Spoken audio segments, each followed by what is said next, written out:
Hey, look at that. The episode number's 123. 1, 2, 3. It's fun. Welcome back, guys. This is another episode of My Cup of Tea. We're discussing many other things. But hey, we actually are dealing with a big significant news on the same day. That doesn't happen often. If ever. That probably happened before, but it's rare. Twice, it's rare. Times. Yeah. 1, 2, maybe 3, maybe 4. That's the best joke ever. Yeah, this is exciting. So we got a Deadpool Wolverine trailer. Did not expect to get a new Deadpool and Wolverine trailer, but Ryan Reynolds and Hugh Jackman teased it yesterday. Then today we got a new poster. I think at least 2 new posters, one for each of them, and then brand new trailer which I liked. Yeah, 3 posters, and a brand new trailer which I really liked. And it's been like 2 weeks because we always go back and forth between Hyperspace Hype and My Cup of Tea. So we have not talked about CinemaCon yet. There's a lot of interesting stuff for coming out later this year into next year for cinema lovers like ourselves, and we haven't gotten into the Joker trailer as well. I think those are the 2 main ones. We could take a crack at the Transformers trailer if we have time as well. I thought that was pretty mid, in my opinion, but Oh, did you? Yeah. Did you really? Yeah, I didn't like the voice acting. It sounded like the voice actors. It sounded like actors. Like I was watching Optimus. I'm like, yeah, it sounded like Chris Hemsworth. I'm like, this isn't Optimus. That is something to throw me. I haven't seen the trailer, but I can't imagine Peter Cullen not doing the voice of Optimus. And I get it because it's like a younger. They're going for the younger teenage versions before the cool characters that I'm like, okay, you're really selling us. Yeah, but you also know that like the casting was fully informed by like big name as opposed to like an actor who can match it. Exactly. Nothing against Chris. I love Chris. And that's been the case for a long time, right? In terms of like recently in big studio production, just like let's get a high profile actor instead of a voice actor or even somebody who can actually fit the voice. It's just been happening a lot. Hard to pick an example because it happens everywhere. So, but either way, sometimes it works. Like you get like the Inside Out people. The Inside Out actors are really, they do their Amy Poehler. It embodies joy. But in other cases, just like, do we really need to cast so and so there? But either way, it's been a good day, good week, good past couple weeks for movies, and a lot of movie news. I mean, actually, I was going back. I'm like, did I miss any movie news the week of CinemaCon? And no, I didn't, because most of it was just CinemaCon. There wasn't any big news outside of CinemaCon. And then last week wasn't too major of a movie week. I mean, even though we get some interesting casting last week, that was kind of like the big thing last week. Some casting announcements from Now You See Me, Sonic, and the new Jurassic film is heating up. So, okay, let's go with Deadpool and Wolverine. That's why everybody's here, right? Woo! One guy's like, when are you guys talking about the Gareth Jurassic production design? Exactly. Somebody's waiting for us. I'm looking forward to it. You're looking forward to what? Jurassic Park? Jurassic City. Yeah. Okay, I'm pulling it up. Not gonna click on our stream because that would be weird. Holy shit, the sound fuck. I don't know, we're all wearing headphones. What, something happened? Nothing. Had to be there.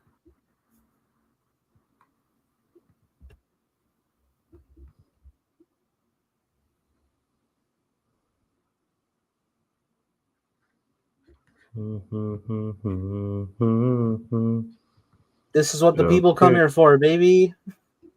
I know, right? I should have had this prepared. I should have had it prepared. I was almost ready. Evan's still rendering, guys. Sorry.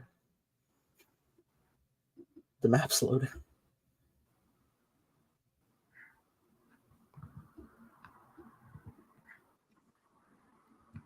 Come on. My computer's running really slowly right now. I don't know what's going on. Oh. There we go. We're back. There we go. Let me do the bingo.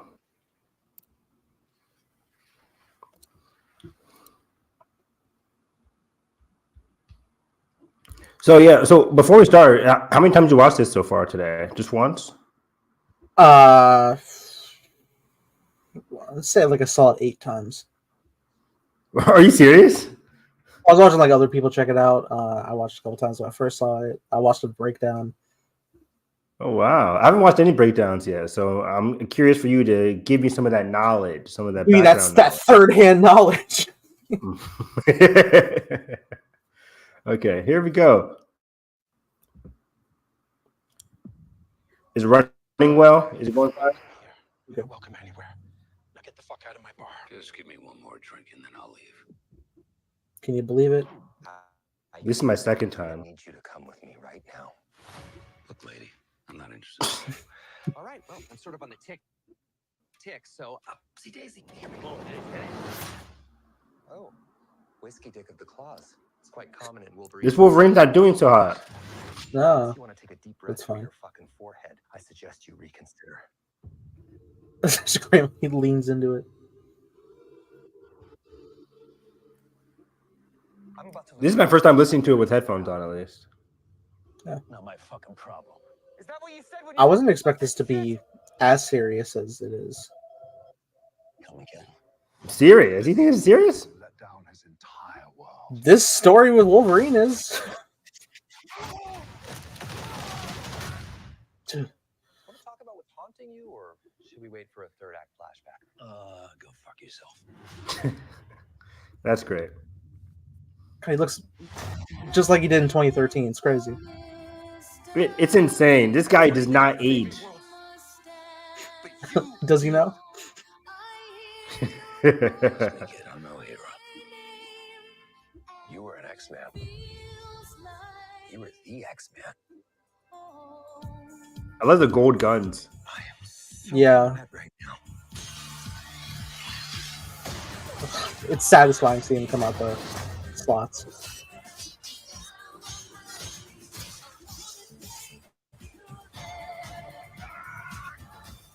This trailer is insane. It is. That's Goliath. what I'm talking about. The Ant-Man head, Big slow motion action sequence. Mad Max style. Yeah. Who knows if you live or die? Let's fucking go. Let's fucking go. Let's go.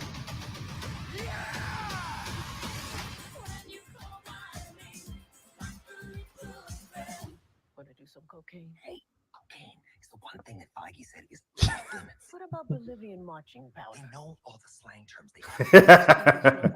Even disco dust. White girl interrupted? Even force pump. Do you want to build a snowman? Yes. I can't.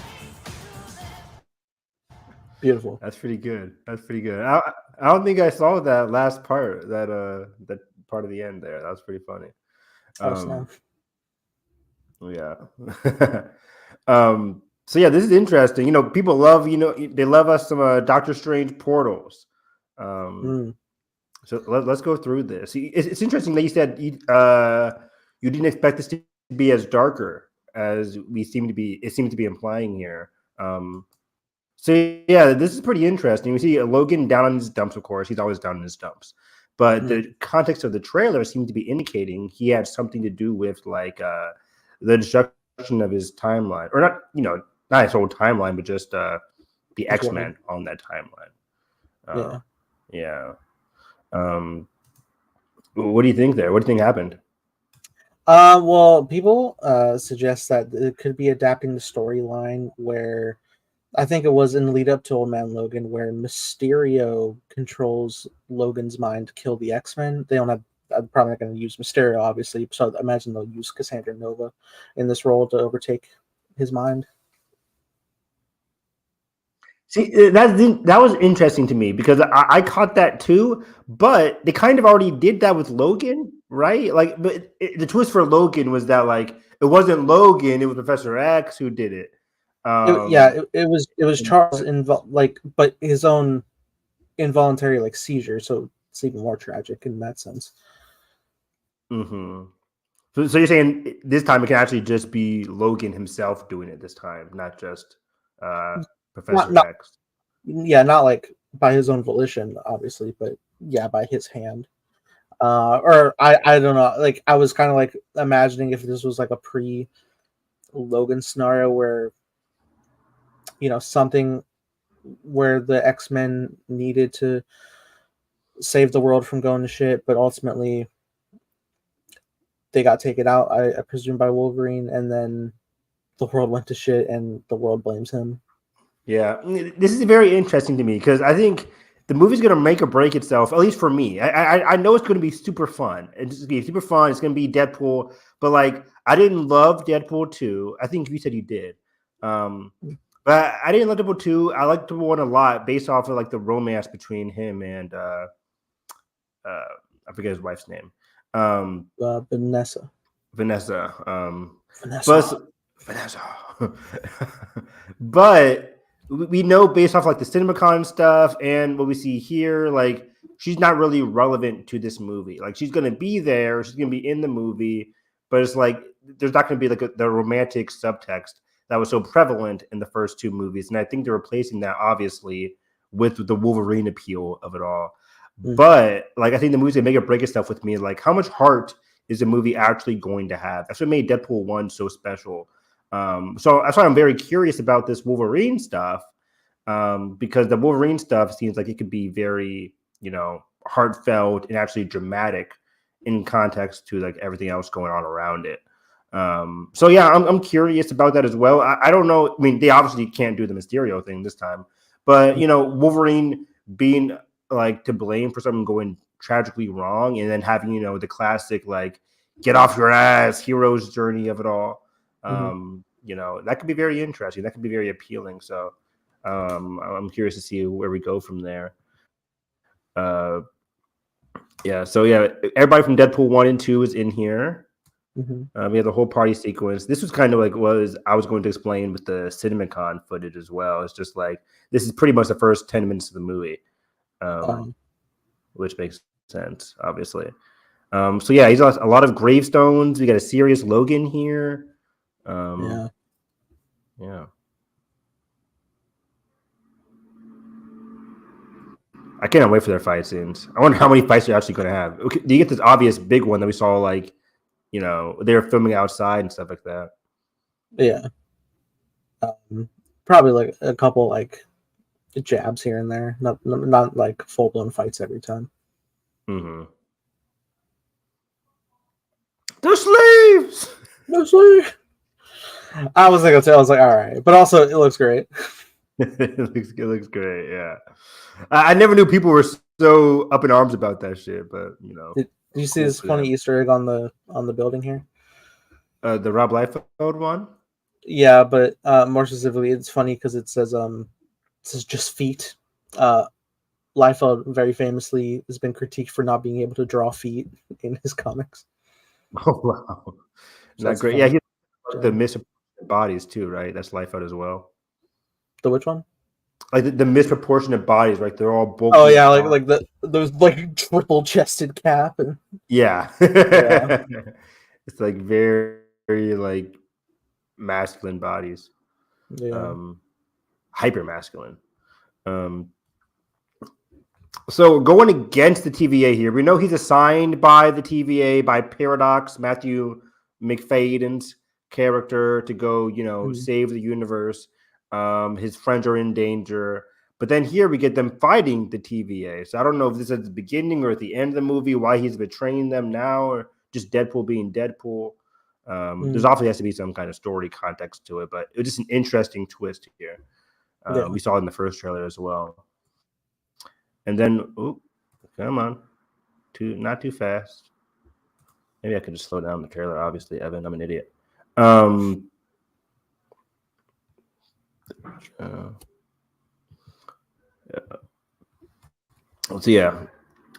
Corrin's character playing Cassandra Nova. That's her name. Yeah. Yep. It is interesting that she's a part of the headquarters inside of Giant Man's head. It's kind of a very dark Cerebro when you think about it. It's very dark, extremely dark. You know, what do they have against Peyton Reed? No, I'm kidding. There, Um, there's there's an establishing shot to this a few seconds back that has some returning characters in frame when they're showing the wide shot of the Ant-Man head opening. oh, okay. I thought that was later on in the trailer. I think it's a little before this, or is it? Yeah, or maybe it is. I Maybe think it's later it's on. a little out of order editing. Yeah, because we will see like what's his name, Ezekiel, and them. Yeah. Cool This was stuff. also at CinemaCon where they make fun of the gloves. Okay. Oh, yeah, it's coming up here. Damn. Yeah, I think she looks pretty good as Cassandra Nova. Absolutely. I was talking to a friend about this. Do you think they're going to get into? Oh, there's a Goliath, Apoloth. What's his name? Eliath. Goliath, mixture. Do you think we're going to get Cassandra Nova's backstory in this, or are they going to make it like they're going to make a funny play on it or something? Like, you know, her backstory is pretty dark in terms of like, you know, the womb and all this kind of stuff, trying to kill. She's twins with Professor X, so people don't know that. And then, like, you know, she killed another baby in the womb, something like that. It gets pretty dark and goofy. She attacked Charles in the womb, but he psychic blasted her and took her out. The baby was lost, but then she assembled her consciousness within a sewer over years, and plans only to get revenge on Charles. Now, I think it sounds like too much, but also they could totally just like spiel that because of how free they are with timelines and the fact that she's not appeared in any continuity of any of these X-Men films, that you could do that. Exactly, like it's a Deadpool movie, so you never really have to care about like getting into the weeds of it all. So they can probably just spit that all out, make fun of it, like that's fucked up, that's kind of weird, and just move on from there. Nobody would really care. Mm-hmm. So yeah, or they can just say, "Oh, this is a woman Professor X version," and people are like, "Okay, cool, that's it." Like it doesn't really matter. She had very similar powers. So yeah, a lot. Yeah, there's a shot. So there's at least like 4 people here. The guy, there's homeboy Azazel, from Azazel. First Class. Right to the left, that's Lady Deathstrike. We're gonna see her get an X2 coming up. Is that next on our list, by the way? Our commentary? Are we going from X1 to X2? I think so, yeah. Okay. The guy to the little bit more to the left, crouching in between people, that's Toad. Same person? Who played Toad in the original movies? Ray Park played him in the first X-Men. He had a different actor in Days of Future Past. Okay. So it could be anybody here. The guy on the far left is Sabretooth from the first X-Men movie, same actor reprising it. Right here? Yeah, he's like masked up there. You can see like his hair down and everything. And then over in the middle right, sitting on the car, that's Pyro there. Yeah, we saw him in the first trailer. Yeah. Yeah. So we got a good like trilogy of mutant brotherhood people. Brotherhood of shitty mutants who we have Toad, Lady Deathstrike. All these guys can get like taken out, one hit KO'd by Jean Grey if she was here. Well, yeah, that's everybody, isn't it? That's true. But you know, I think Deadpool can like handle a lot of these people by himself as well. Deadpool and Wolverine. I did see some watch out. They have the whole like body of Giant Man. It's crazy. That car was a Red Skull's car from First Avenger. Red Skull has a car. Yeah, the big old long boy, which they've repainted here. I saw in one of the 4K images they have I think they replaced the little Hydra logo with an Iron Man mask. That's funny. There's a dog pool. Yeah, one of our Deadpool variants we'll be seeing in this. That's awesome. In the face, Wolverine's face. That's comedy. Right. That's a long tongue. Mad Max. Now, I remember Chris Hemsworth was riding 3 motorcycles in his chariot. This guy got 4, 1 up. He one up Furiosa. Okay. It's always fun seeing Wolverine go against like telekinetic people. Yeah, Just slaughtering everybody. right. Let's Kai. fucking go. I think that's gonna be a great moment. Portals, where are they going, Portal. Nathan? Secret Wars, probably. See, I think this is the very last shot of the movie. It is, and I'm down. What is this? Sony showing us the last shot in every trailer? Well, you see, we'll get the end credit scene that shows us the other side. I don't know. The question is like, who's opening the portal? Obviously the gut reaction is Doctor Strange, but it's more than likely Wong, who's, is on call for everybody's solo projects. Yeah, Wong just everywhere. They're like, hey, just show up. She-Hulk, Usually. Shang-Chi. You can't say cocaine. It's a pretty great bit. Yeah. I kind of hope they change it though, because they're obviously probably the movie comes out in like 2 months, but there was also some Deadpool jokes I remember from one of the earlier movies and one of the trailers. I think you go actually see the movie and the jokes are different, so you never really know. But this was a great trailer. I think I had a great time with this trailer. Ooh, don't need to see this. This was a great trailer. I thought it was very fun. It was energetic. Even like, it's gray in a lot of places, classic MCU tone, but I thought it was visually impressive in other areas as well. So I think it could be a fun time. Someone on Twitter said we haven't had a $200 million+ opener since Nathan's favorite movie, No Way Home.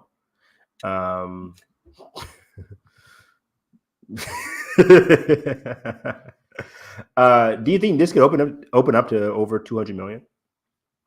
I think if any of upcoming superhero properties outside of an Avengers movie has a chance, it's 100% this one, because it's not only Hugh back, but it's also him paired with Deadpool, and both of them actualized as they're supposed to be in this grand team up. Plus, mix that in with a big old MCU cocktail, and with a heavy influence of Loki, which has been a huge success. There's so much riding on it to have such an influence. Like, I definitely need to go and check this out. Yeah, it seems like a theatrical event similar to like what we had with Barbenheimer last year. I was looking up what Barbie made last year, and it was 162 million, and I think that's like the baseline for Deadpool and Wolverine. I think Deadpool alone made like 160 or 150 its first go around, or Deadpool 1 or 2 made like 160, 150 in that range, and that was just the appeal of seeing Deadpool for the first time, or even the second time in Deadpool 2's case. So I think adding Wolverine's like an extra $50 million alone, and all the Fox, people don't really care about like seeing Azazel's in this movie. That's cool. Like nobody really cares about that kind of shit. But the appeal of Wolverine and Logan, or Wolverine and Deadpool being in the MCU for the first time ever. So I think it definitely has a chance to crack 200 million. But who knows? Maybe Venom 3 could also do that. Maybe Kraven. Dance. Exactly. You never ever really know. So it does look interesting. I'm always like, I'm a huge box office guy, so I'm always trying to picture like what could end up being this year's like highest grossing movie. It could easily be Deadpool Wolverine, but Joker made over $1 billion, and none of the Deadpool movies did either. And you never know. Joker 2 could fly off. Like you never really know. So it's going to be an interesting summer. It's going to be an interesting year for movies. But I wanted to talk about, since we're on the topic of Deadpool, some of the CinemaCon footage stuff that they talked about. Like, for example, they only saw 9 minutes of footage from the movie, but it's him hanging out with people from his previous movie. So you see Yukio, Negatonic Teenage Warhead, Colossus, Peter, played by Rob Delaney, and they're all just hanging out at Deadpool's party a lot of the time. just hanging out. And the TVA then comes to collect them, and that's when he wakes up. Oh, by the way, him and Vanessa are no longer dating as well. I was looking into hearing some stuff in regards to CinemaCon stuff that just like the setup where Wade is, he's like not really being Deadpool anymore these days. He's working with that Peter character at like a car dealership type place. Things aren't really going his way. You know, he's kind of like the down on his luck situation. Like he's happy to be with all his friends that they're all alive, but you know, he has like that missing passion, that spark, you know, and I think that's why they did it. So like when he blows on the candle to make his birthday wish, it's like TVA comes in, it's like, oh, the calling to be Deadpool once again. Exactly. So it's it's very interesting. This like actually like thinking about that and comparing it to what we see with Wolverine. It's both of these people getting off like their ass and actually like you know getting back to being a superhero again, Right. which is an interesting parallel. So yeah, then the TVA agent comes to collect him. He has to be Deadpool again. They say he's destined for something special, and the sacred timeline of the multiverse needs some avenging. So that's gonna be interesting. And then let's see here. And then yeah, they say they played the trailer that we got today, basically, with all his suiting up and then hanging out with Wolverine. So they seem to be just showing us the first 9 minutes of the movie, which is interesting. Just not giving away a lot of spoilers. I hope this is the last trailer that we see. That's a big ask considering there's a 3-month gap right now. I mean, when did we get the first teaser? Like in February, March? February, Super Bowl, February. You're right, Super Bowl, February 9th. It's April 22nd. Yeah, they'll probably do one more around a tickets on sale trailer. Tickets on sale trailer. Yeah, there we go. Hopefully it will be anything more than like a minute. Hopefully, they tend to do that nowadays. They do the final trailer. Like it's so funny. We got a Challengers final trailer today. I think it was today. I've still only seen that one first trailer. Dude, same. It's really good. And I'm like, it's getting annoying. You and your repetition, you can't handle. Because I keep going to the movies. I'm like, I'm seeing the same trailer again and again. That's why I show up to the movies like 20 minutes late, so I can just skip through all the bullshit. Man, I probably feel the same way as you if I truly saw as many films as you did. Because like I'll go to see like a Godzilla Kong, and I'm like, they haven't given me the first Deadpool Wolverine trailer. They don't give me Challengers. I'll tell you that. I feel like I see Challengers a lot. There's another trailer that I keep seeing a lot. Granted, I've been seeing the last 2 or 3 times I've been seeing the Furiosa trailer, but that one goes so hard. It's so good that I don't really care. You get the Twisters trailer? Not often. Not as often as it should be. It's one of the best like get hype trailers of the year for me. So I'm excited for that. So yeah, since we're on the topic of CinemaCon, at least the Disney side of it, we can go through some of the Disney CinemaCon interesting bits here. You know, they showed footage of what's it called? They showed footage of Planet of the Apes, and I was kind of staying away from like the description, stuff like that. But there are some cool scenes where they follow the young ape, who was of course named Noah, and it's kind of like a ritual that they have to do at the beginning of the movie, and it's him getting along with his other companions. It seems very interesting. When I went back to see Godzilla Kong again, I got a exclusive look at Planet of the Apes. Oh, what'd you see? I got to see the extended sequence in like sneaking through the long grass, and like that scene where she's running from the gorilla while our new like reach out, catch on the horse.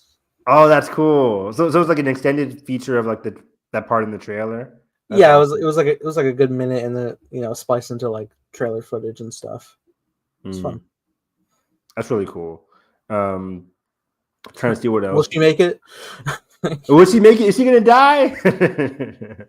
It's funny. I read one article months ago about them doing a sequel, but I haven't heard anybody else discuss it. I'm like, hopefully one of the interviewers in the lead up to the movie asked about like, hey, do you have a sequel plan? Do you have a trilogy plan for this new era of Planet of the Apes? Because I know Wes is doing Legend of Zelda now, but I'm like, man, I keep getting hyped for this Kingdom of the Apes trailer, and granted, I very much am, but part of me in the back of my head's like, I also would want to see a sequel if it's really good. But you know, I'm also fine with the one and done as well.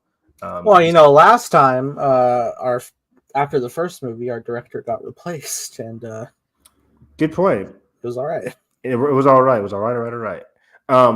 So we could see somebody else easily hop in. Who knows? Maybe Sean Levy from Deadpool 3. No, hopefully it's not. Maybe. I can't picture Sean Levy doing an Apes movie. You never know. You never really know. Justin Lin to direct Apocalypse. But one of the interesting stuff, one of my most anticipated movies of the entire year is Alien Romulus. And this was a very interesting. What? I haven't seen that in front of any movies. Me neither. Do I have to go? Maybe I don't know. Maybe I'll get it in front. Maybe if I go see Abigail go play. I don't know. I'm seeing Abigail tomorrow or at least Friday. Maybe we'll see. So I'll keep you updated. I've seen Challengers this weekend, so maybe it's funny because I'm getting to the movies late. So I could be all these trailers that I'm complaining about. I probably could see if I actually got to the movies on time, but I don't want to get to the movies on time if I'm going to see the trailers I keep on seeing. So it's a self-repleting cycle. Yeah, you're always late, and then you sit down and you're if you don't know. No, your hell loop is that. And if you don't know, now you know. Shoot me in the head. Anyways, this is a kid podcast. Free guy trailers popping up behind you. Oh God! Sweet. Take me back. But the Alien Romulus description seemed very interesting. Kaylee and her crew are exploring a mysterious and wrecked spaceship. There's flooded water, and the flooded water is in the same area as an incubation room filled with alien pods, face huggers. Oh no! So it's intense where they have to power down and reboot while like wading through the water, and the alien pods start to activate, and the face huggers activate inside of the water, and that's when the crew gets attacked. And they say it's very interesting. That sounds like the ending of Alien Covenant. Am I getting my sequel? Does it? When David hit those facehugger embryos that weren't formed yet? Yeah, that's true. Do you know when this movie's taking place again? I keep seeing articles about that, but I never click on them. I don't know when it's taking place, but by the looks of it, it seems like it's probably leaning closer towards Ripley's era. I know he said he's keeping in line of canon of everything, which is cool. Mm-hmm. There's also, they do have an android on board. The android name is Andy, played by David Johnson. Not sure who that is, but that's awesome. And yeah, they say that this is basically the reading description here. It seems like they're not. To who? Gawain? Any relation to Dwayne? Who's Dwayne? Johnson? He just hit him so slowly. It washed over him like a wave of lava. Honestly, yeah. Did you ever see that movie Volcano with what? The movie Volcano from the 90s? I thought you got confused. I was like, what, that Pompeii movie with Kit Harington? That was bad. I saw that in theaters too. Why are you seeing these types of films? Did you see Gods of Egypt 2, motherfucker? No, I did not. That was a bridge. I got emailed a free screening of that. I looked at my dad. I was like, "Hey, you like these type of films? You want it?" He didn't want it. That's amazing. Did I tell you I got a screening to go see Challengers? Did I tell you that? You did, and then you dipped on Wednesday. I can't. It's on Wednesday, so it's in 2 days. I still could go, but you know, it's Survivor Day, and I can't go on Survivor Day. It's very important to me. I asked you, are there ways you can rewatch this? And you were like, yeah. You just won't. Yep, I could watch it the day after, but then it's not the same. You got to watch Survivor on the night it happens, the room that it happens. Oh, big Hamilton fan, are you? Not really. I saw it once. It was cool. I watched it a lot. I would always like restart it while I was drawing the Rewrite of Skywalker animatic. And I'm like, how the fuck did 2.5 hours go by already? I'm still drunk. Fuck. Like, that's Was perspective. Hamilton all the way in 2019? 2020. 2020. I thought you I were did not release Skywalker that. said- I did not release that in the final weeks of 2019. When did you release that? I felt like you did that early. It was mid 2020. It was like summer, June, July. Okay. June, July. Okay. I released I wrote the story of it. The physical pages I posted on like Christmas Eve that year, 2019, and it blew up. But I didn't do the full animatic till later. Humble brag. So, yeah. So the Alien Romulus stuff seems pretty cool. Moana 2 is set to premiere later this year. They have a new song called "Where You Are" from the first. A song similar to the opening song from the first movie called "Where You Are." She's singing about returning to her home village of Motunui. I don't know if it was weird because a lot of people were like, "Oh, she's returning to her village," but I didn't know that she did not return at the end of the first Moana. I don't know where she went after the first Moana. She got lost. She didn't draw a map. I know, right? She's like, "Fuck, I'm stuck in the ocean with Dwayne Johnson." Didn't they have a map in the first one? Am I fucking this up? Maybe they did. I'm not sure. But anyways, so Moana's parents join in the songs. Everybody in the audience apparently says it's a very good song. A new male character tells the story of Moana's adventure with Maui from the first movie, just in case you didn't see the first movie. So this is the skip recap from when this was a show. Yeah, probably. That's a good point. Previously on the movie Moana. God. So yeah, they says the ocean calls to Moana again. She has to call upon her ancestors for guidance. And then they say it looks like she's taking a phone call like with a lot of past ancestors. Phone call. Yeah. And then the movie ends with her grandmother talking, saying, "We never stop choosing who we are." And then I know Nathan's most anticipated movie of the year, Mufasa, The Lion King, also was premiered here. Listen. Are you excited for this movie? Do we know who's playing Mufasa?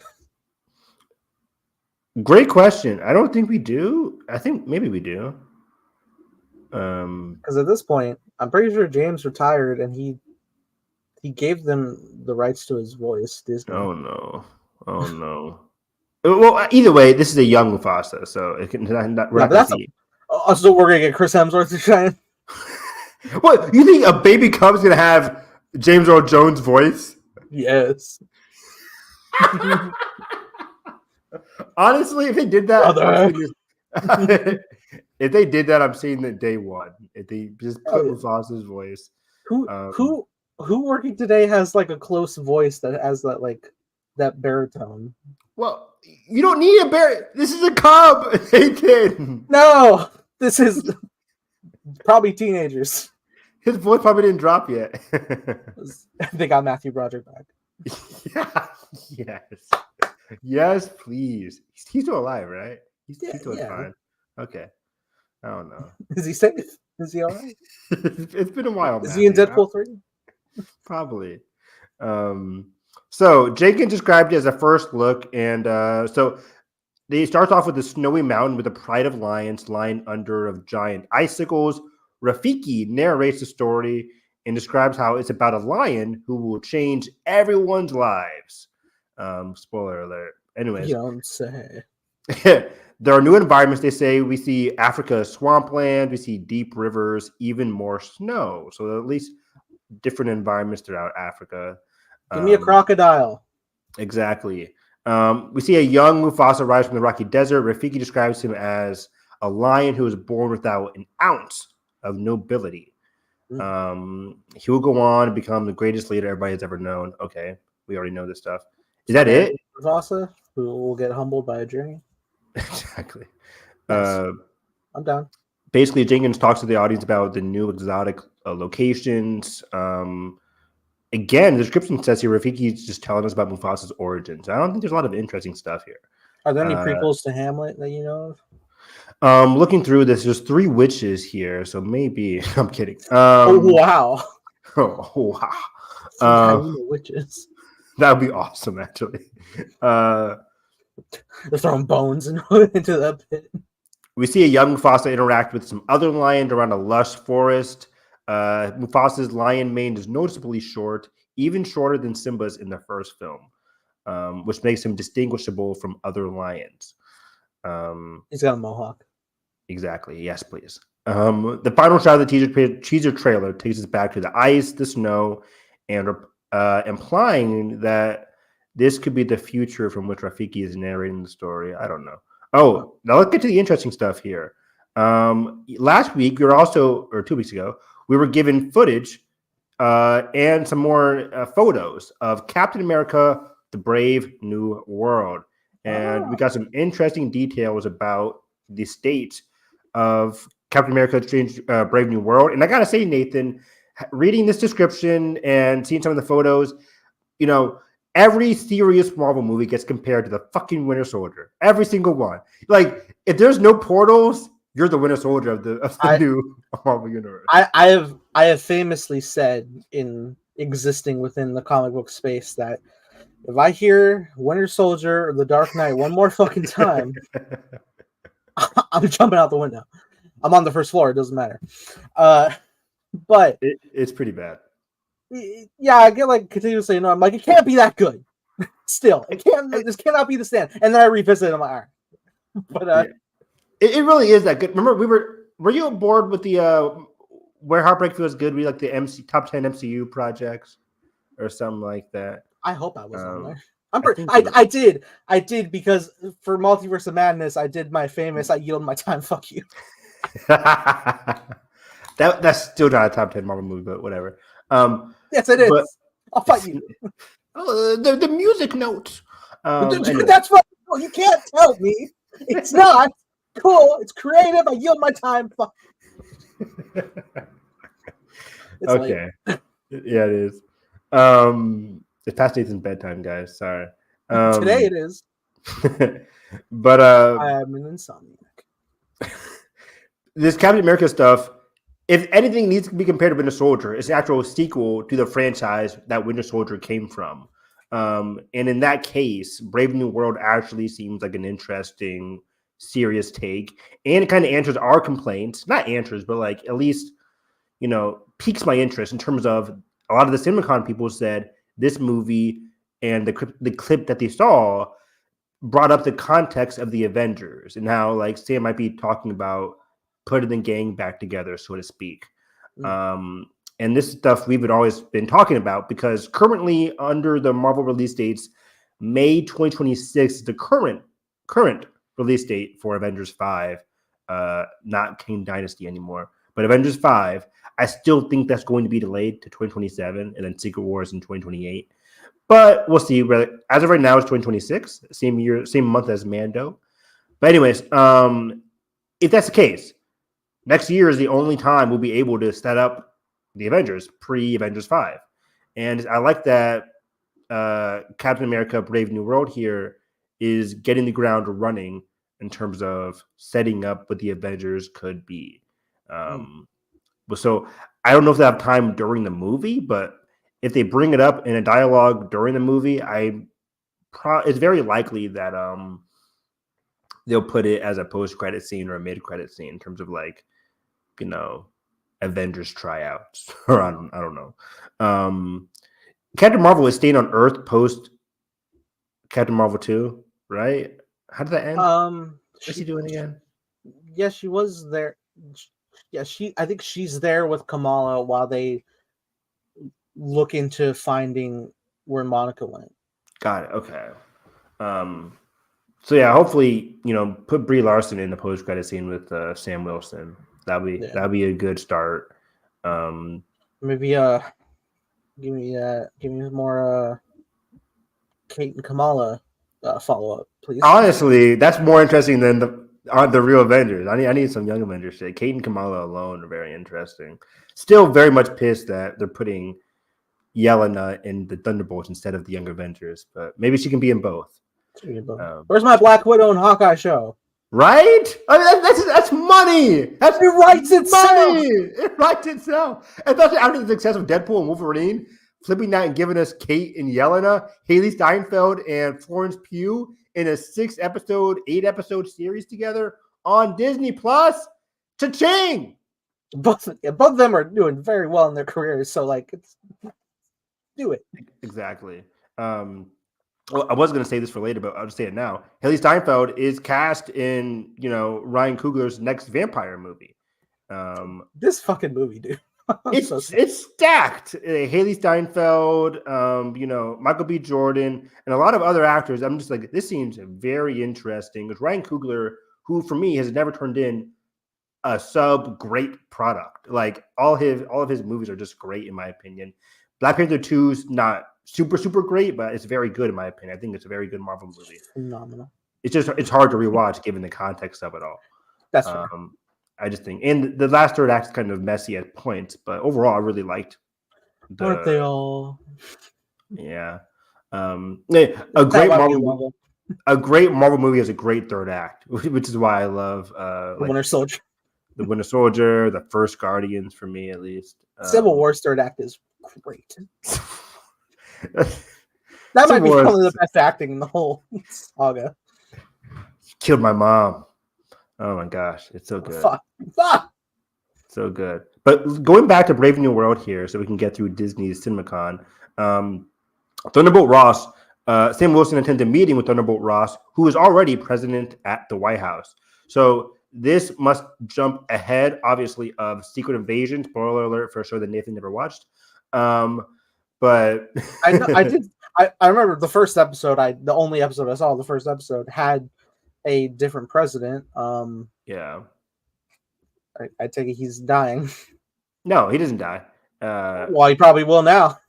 I figure he dies. There was a before I read this article, they say like there's an attack at the White House. I was like, okay, maybe the president dies at the White House, then Harrison Ford takes over. But I think, given the description, there's an attack and Harrison Ford's the president being attacked. So I think Thunderbolt Ross just wins the election after the president either loses the election. I think he just wins off of that. I don't think he dies from the president from Secret Invasion. I don't think he dies.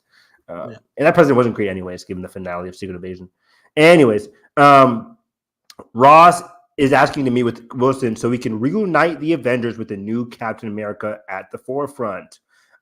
He's looking to unite forces, but he might have some ulterior motives unknown to everyone else. That person being Ross having ulterior motives. Of course, we know that Red Hulk is already a thing in this movie, so and we know like the Super Soldier Serum is going to be prevalent throughout this movie and Thunderbolt. So Ross could have some ulterior motives along with that. During a meeting with where Ross is presenting this plan of the Avengers to a crowd, a mysterious villain takes over the speakers and controls the minds of Secret Service agents, Secret Service agents and Isaiah Bradley, who Sam struggles to pin down in a fight as Isaiah Bradley becomes mind controlled and out of control. He's throwing Sam Wilson across the room. So we know across the room. Yeah, so we know he's old, but he still has the Super Soldier Serum still. That's right. Yeah. I blinked for a second. Yeah, so look at him remembering his least favorite show more than my favorite show. It's not good. It's great. It's good. We see Sam getting attacked in the White House. Yeah, we are the chaotic balance. I always think of the Patrick and the Flying Dutchman scene. Like 3, 2, 3, take it or leave it, or something. It's just one of the best. Early SpongeBob is peak. So we see Sam getting attacked at the White House. He uses his shield to block himself from multiple Secret Service agents who are now trying to attack him. Joaquin Torres is in attendance here. Of course, he is playing the Falcon. Everything builds up to a tense confrontation between Sam and Thunderbolt Ross inside the Oval Office, where Ross tells him, "You're no Steve Rogers." And after a long pause, Sam says, "You're right, I'm not. I'm black." No, I'm kidding. The last part was me. Ross is racist. Finally, we see Sam suit up in the brand new Captain America suit. Why is it new? But then again, They're all new. more silver and blue than blue and white from the finale of Secret or from the TV show. So that was Disney CinemaCon. So again, I'm very excited for Brave New World. The description alone, maybe even more excited than I kind of already was. I was kind of tepid on it. But in terms of the movies coming out next year from Marvel, we have Thunderbolts, Brave New World, Blade, and Fantastic Four. This is like my number 2. Could be my number 1. Fantastic Four, my number 1, just because of like the possibilities of it and the unknown factor of it all. And it's a brand new cast. Yeah. So it seems very interesting to me.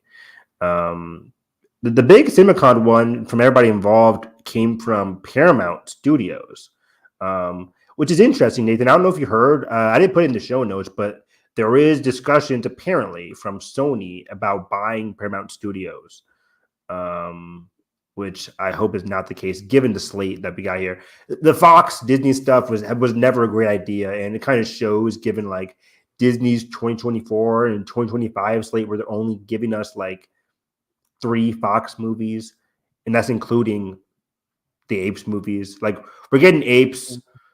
The Deadpool is now a Marvel thing, so it doesn't really count. But like we're getting Apes, but outside of that, the old Fox pipeline has just been completely demolished, and it's just like Apes and Alien, the franchise stuff. Yeah. When previously, Slow. Previously, exactly, it's very slow, and Fox usually had a lot of diverse products and movies coming out, but now it's just like Apes and Alien and some. Granted, we have Fox Searchlight, which is like giving us like the Oscar Poor Things came from that. This year we're getting Kinds of Kindness from Yorgos Lanthimos. So we're still Yorgos. Yorgos is carrying Searchlight. Basically, it's funny. When Disney had the CinemaCon stuff on their poster, like their slate, they had like Poor Things under the Fox Searchlight logo. People are like, "This is the Avengers lineup." Poor Things. The Poor Things Cinematic Universe. PCU. So going through here, Paramount began the presentation by showing up what's coming up next for them. The first one was a new installment of the Scary Movie comedy franchise. Okay. I never really and there's already rumors that Melissa Barrera is involved with the next Scary Movie, which could be very. I never watched these movies growing up. Are you saying we should commentate? Probably. I was just never a huge fan of Spoof. That's what called. Yeah, spoof movies. Which ones have I watched before? Have you ever seen Spaceballs? No, I've never seen Spaceballs. Evan, we gotta watch Spaceballs. That's the one with Tim Allen, right? No, you're thinking of Galaxy Quest. Galaxy Quest. Is that also spoof? That's a spoof of Star Trek, but also does feel like its own thing. Spaceballs is like directly Star Wars. Mel Brooks. Mel Brooks Spaceballs. Yes. I've seen clips. I've never seen it. Okay. There is a clear shift in spoof movies where like they used to be like really consistently humorous. Like Leslie Nielsen was a very big name in spoof movies. He did like the Naked Gun movies. He did a Dracula movie, Dracula Dead, and loving it. A lot of these things that people really enjoy. Stuff along those lines, Airplane, all these things, these classics, and going through. And then somewhere around the era of scary movies, it's like the first few hit well with audiences, but then along the 2000s era with like making like those like epic movie, disaster movie, superhero movie type, just like blatant title ones. That's when they started to decrease in quality, just like crack jokes in pop culture just to do so, and nothing's very witty about them. I think that reminds me. I think that's the ones I saw. I saw the 300 spoof movie. I forget what that was called. We Are the Spartans. Something Spartans. Yeah, that's it. We Are the Spartans. We Are the Spartans. That was bad. There was a Hunger Games one. There was a Twilight one. There was a Fast and Furious one. Like, wow. All of these I haven't seen either because I'm just like I'm out of the spoof thing. So I never really like comedy was always like hit and miss for me growing up, but spoof movies are also not really great. So I knew it was talking about a scary movie. Hopefully they reinvigorate it with some interesting cast and interesting ideas. One that I know is very interesting, a live action R-rated adaptation of Teenage Mutant Ninja Turtles. I think This that's is interesting. specifically. I think that might be for The Last Ronin, Yes, let me look at my notes here. which recently got greenlit for a game. Yeah, it's called The Last Ronin. Oh, it did? That's sweet. Yeah. So yeah, it's co-written by the new upcoming movie Boy Kills World, which premieres this Friday. And it is Tyler Burton Smith. Oh yeah, Tyler Burton Smith is the one who co-wrote Boy Kills World. There's an interesting producer who was attached to this, Walter Hamada, who used to work at WB in DC. He's the one who kind of thought of this idea as well. So yeah, this is about a terrifying turtle's tale set in a totalitarian future New York City. How the turtles and Master Splinter are killed off one by one by the grandson of the mysterious villain, or the villainous villain Shredder, and his synthetic ninjas. One turtle manages to survive and vows to exact bloody revenge, and that's where the film begins, or at least the comic, what it was based on. Do you know which turtle it is? No, do you know? I believe I do. Do you want to know? The red one. Is it the red one? Do you want to know? Sure. You tell me. Yeah. Spoilers. I believe it's Michelangelo. That's don't tell me. That's the purple one. No, that's Donatello. Damn it. That's the blue one? It's Leonardo. And your red one was Raphael. You have one color left. So it's orange. Yes. Holy shit. But isn't he the comedy one? He is, which is like an interesting exploration that the character goes to such like a dark low. Wow. Okay. And I'm reading this description. I have no idea. I had no idea what the plot was about before I read this. Yeah, so this is interesting. So it's like he goes to try and kill the synthetic ninjas in Shredder. I know he carries one of each of his brother's weapons and his own. So he's got the bow staff, he's got a katana, he's got a sai, he's got his nunchucks. Should I read this before I watch the movie, or should I go in like open-minded? I'm intrigued to read it. Me too. Now I want to read this. It's very similar to like with the Supergirl movie coming out. I'm like, do I read that before I watch the movie? Man, yeah, this seems very interesting. Also it says the comic book company recently released a sequel called The Last Ronin 2 Re-Evolution. Yeah, that was like last year. So interesting. So that seems like a very cool play on things. So yeah, I love that. And they are still doing, people are don't forget this, they are still doing a sequel to the one that came out last year. Mutant Mayhem. So they're doing a sequel to that. I think, did that get a release date already? Were they doing a Paramount show? Or there's a 2D animation that came out for that in the same design. Yeah, that is coming out, is what you're saying. No, I think a cartoon released like already? I think so, on Paramount, I think. With the same animation from Mutant Mayhem? It's the same designs, but it's 2D instead of 3D. Okay. I didn't know that came out already. I thought that was just in the works. I remember seeing ads for it a while ago, but I think it was streaming by that point. Okay. But so then up next there's the untitled Damien Chazelle film. Oh boy. Which got people very excited because we thought he was in Director Jail. That's right. The irony of this plot. Yeah, so we thought he was in Director Jail post Babylon, because there was an interview that came out when he was just like, it's hard, it's difficult finding, getting projects off the ground recently.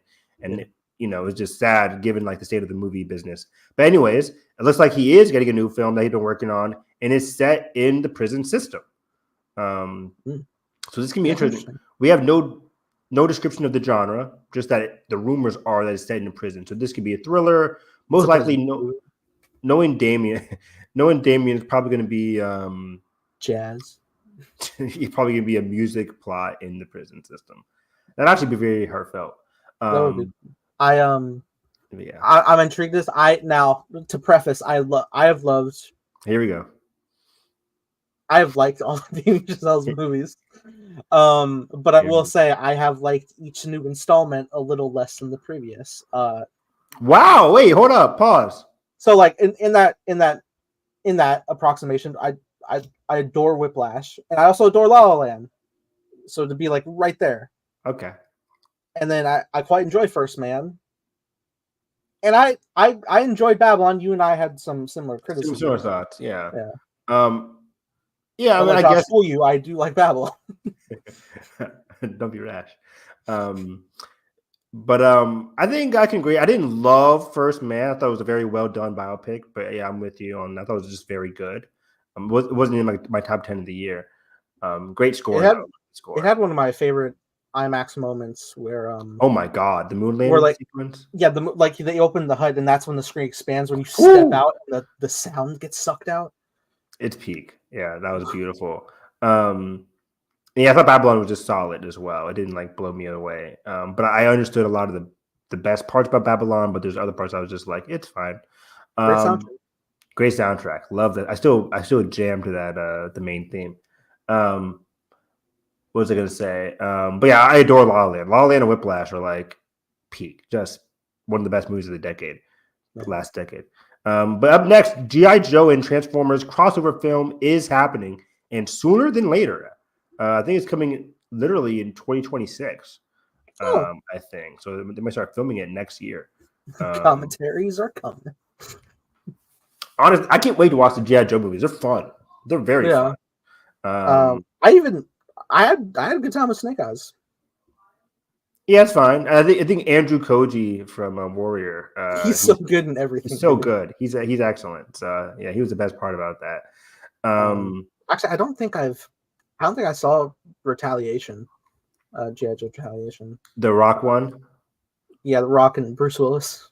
Yeah, it's not great. I look at the poster. I'm like Bruce Willis is in a G.I. Joe movie. People kind of universally love the second one more than the first, but I'm way in disagreement. The first one for me is just way better than the second one. Second one, to kill off all the characters I cared about and just give us a Rock movie. Do you remember what I told you about the first G.I. Joe with Brendan Fraser's character? I forget. What'd you say? That he has he has the same name because he's the same lineage as his character in The Mummy. Yeah, which is crazy. He's a descendant of Rick O'Connell. Yeah. That's really cool. Star Trek Origins film is happening. This is the one I described last time on the last podcast where, yes, there's a Star Trek Origins film. The Origins being the origin of the Kelvin timeline. So that'd be interesting. I think Where in placement do you think that would be? Do you think like that would be explore like Captain Pike? I think so. I think it'll be Pike stuff. Star Trek Origins movie. I've said before, I would really be intrigued for them to do a Kelvin timeline of the Next Generation characters. Oh, yeah, that'd be cool. Yeah. I'm trying to see. Yeah, it doesn't tell me what kind of origin movie it is. They made it official. Star Trek Origins is happening. Yeah, set decades before the 2009 Star Trek movie. There we go. Okay. So yeah, I assume it'd be Pike stuff, which could be cool. Oh, I would like that. And again, if people are not watching Star Trek Strange New Worlds, it is fucking fantastic. It's one of the best shows I've watched last year.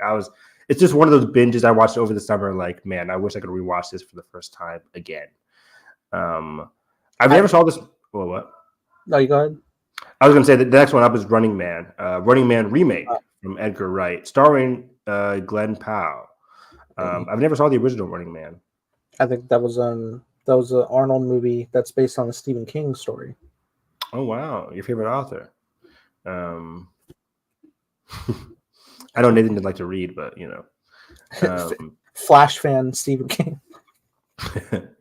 And the one what? One more thing in Star Trek. It was funny. I was watching season 2 of Invincible, and they were. I think it was during the attack against the Martian squibs in space. Oh yeah. And Robot was like somebody said something. He was like, "This isn't Star Trek," and it was Zachary Quinto who said it. And I felt like somebody who like needed a cigarette. Like, oh, oh God, I miss you so much. He's so good as Spock. But up next of interest to this podcast and to us is the Avatar: The Last Airbender movie, which is officially confirmed to be called Aang: The Last Airbender. That's what it's called. Coming out. Unfortunately, it did get delayed. So it wasn't come out next October. It is now coming out January 20th, 2026. So it got delayed by like 3 months. I don't like this I'm happy about this in terms of like, obviously get more time on the animation. Animation takes as much time as it needs. But, you know, in terms of like Oscar chances, I don't remember the last animated movie to come out in January and win an Oscar. So it's a very, you know, wonky release date, even for a nomination. I think that's very unlikely, but I just hope it's very good. We did get official cast, so this is interesting here. Let's see if I have my route. Dante Bosco is coming back. He voiced Zuko in the original series. He's coming back to voice Zuko here. Nice. Did he? Was he Zuko in Korra or no? Yeah. Nice. He never stopped being Zuko. He is Zuko. That's amazing. Jessica Maten will be voicing Katara. She has appeared in projects such as Darkwind, Frontier, and Tribal. She's an Indigenous Canadian actress. So a lot of these actors are getting replaced due to their cultural background, which I love as well. Dion Kwan, I'm probably butchering these names. So Dion Kwan is a blind voice actress veteran who is now playing Toph. Wow. She appeared in products such as Rugrats, Bratz, and The Fairly Odd Parents. We have Eric Nam voicing adult Aang as the main character. I had no clue who he was, but my brother Jalen instantly knew who he was because he is in the K-pop scene. So I don't know if he's an ass K-pop idol or current K-pop idol, but good for Eric. And Jalen showed me a clip of him, you know, doing a Variety Puppies interview. And he sounds solid. Sounds like a normal. Sounds like Aang. It's fine.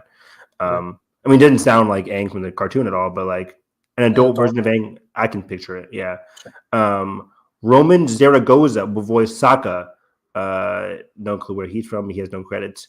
But Dave Bautista will voice the villain in the upcoming movie coming out in 2026, and I think that's amazing. Somebody said, is he the guy? Somebody's like, is he going to play Combustion Man or a Combustion user? And that would be cool. We've only seen 2 Combustion users in the history of the Avatar verse.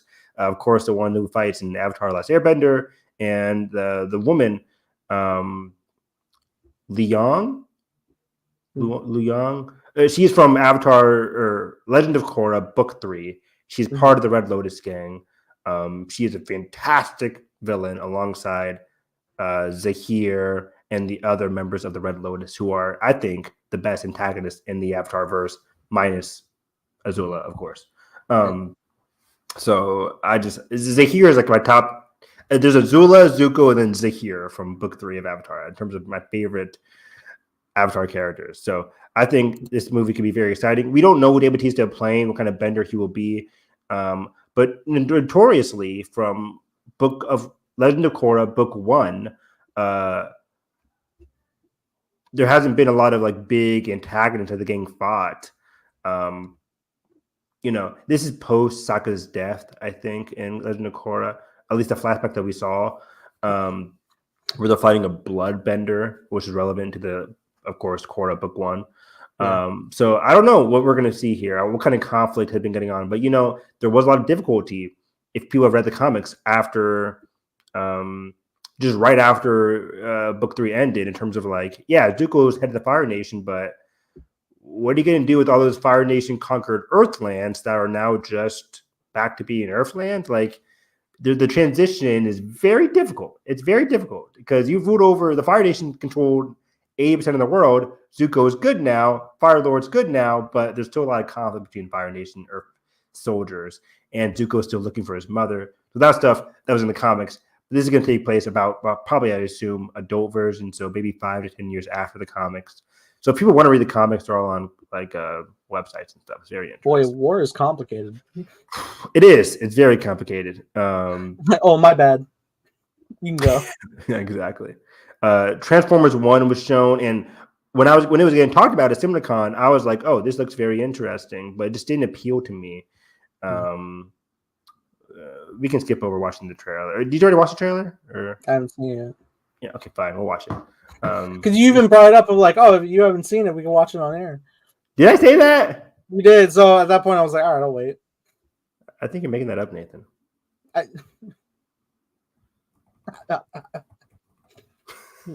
No. Okay. Wait, why is this only a minute long? Because it's Transformers 1. I don't know. Was it only a minute? No, it's 3 minutes. 3. Nice. But you know, Brian Tyree Henry and Thor are talking. Whatever his name is. Thor.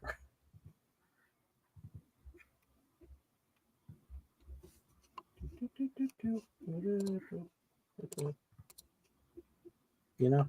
Do you see it, Mr. Krabs? Can you feel it? I feel it. Yeah. I know. Okay. Closed it, bro. Bullcrap. Oh, Oh, back up. Too far. Backing up. Okay. Here we go. I wouldn't remember. I saw the posters and I saw, well, it says Scarlet's in it, but also I think Keegan-Michael Key is playing Bumblebee, which that's not Sure. I think so. That's not the worst casting for Bumblebee. He tends to be that energy. Yeah. Well, let's see what Nathan thinks, guys. The world is eagerly waiting. Yeah, guys, remember when I used to make videos like this? So, how long do you think we'll be here? I'm not talking to you. Mm.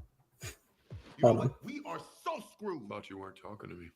You two, come with me. So Megatron and Optimus are buds.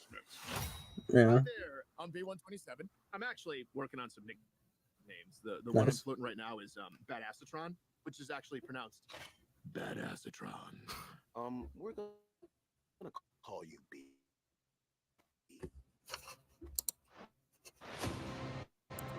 Before he was Optimus Prime. Find out what made Optimus a prime. There's a reason no one goes to the surface. I think the animation looks very stunning. Why'd you bring jetpacks? Yeah, it looks nice. Survive this!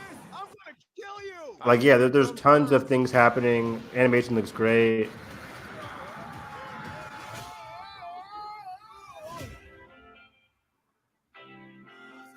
God, the world looks gorgeous. Cybertron looks good.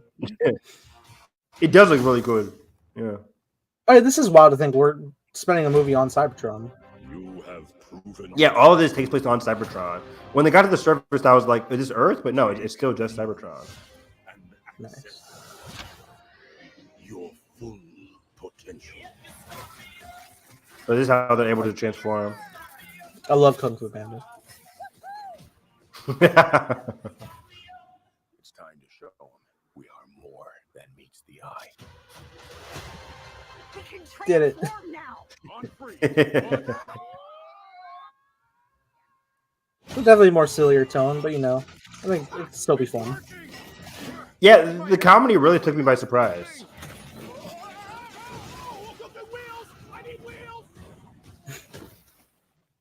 Oh, He's fine. that's pretty good. That's not good. Tentacle monsters and Transformers? Hey, yo. Let's use them. Hey, I know who worked on this. We stand here together as one. It almost got to the normal Optimus voice. Yeah, I didn't remember that part. I'm like, wait a second, what happened? That was interesting. He has to earn the voice. I can see that. He has to earn it.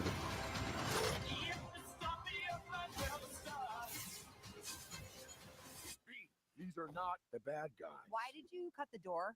No, it was already like that, right? Yes, that's right. Yes, It was. Yeah, it was already like. Yeah, that's right. Steve Buscemi, Lawrence Fishburne, John Hamm, other actors. Oh, the Trap trailer was great. Whoops. For Lady Raven. I mean, I'll watch it. Yeah, the Trap trailer is really good. Yeah. Somebody gave out a theory. I'm like, this is a really good theory that I think might be the case. Oh, Do you want to hear it? I do. Somebody said, "What if for the Trap movie at least? What if it's the daughter that's doing the killing and the father's protecting her, Oh, that's or something like that?" that'd be interesting. That's interesting because like That could there work. has some form of twist. I mean, it doesn't have to, but I mean, Yeah. M. Night's, except for one film, has had a twist. I think is this one film like the one that came out last year? No, it was The Happening. I haven't seen that one yet. The Cabin. Knock at the Cabin. Knock at the Cabin. I don't think that No, had it a was twist. It was just a movie. I don't know. I haven't seen it, but don't say anything. But in The Happening, I know it was like plant life on Earth was sentient and like killer, and it was like there must be some twist here. And there was not.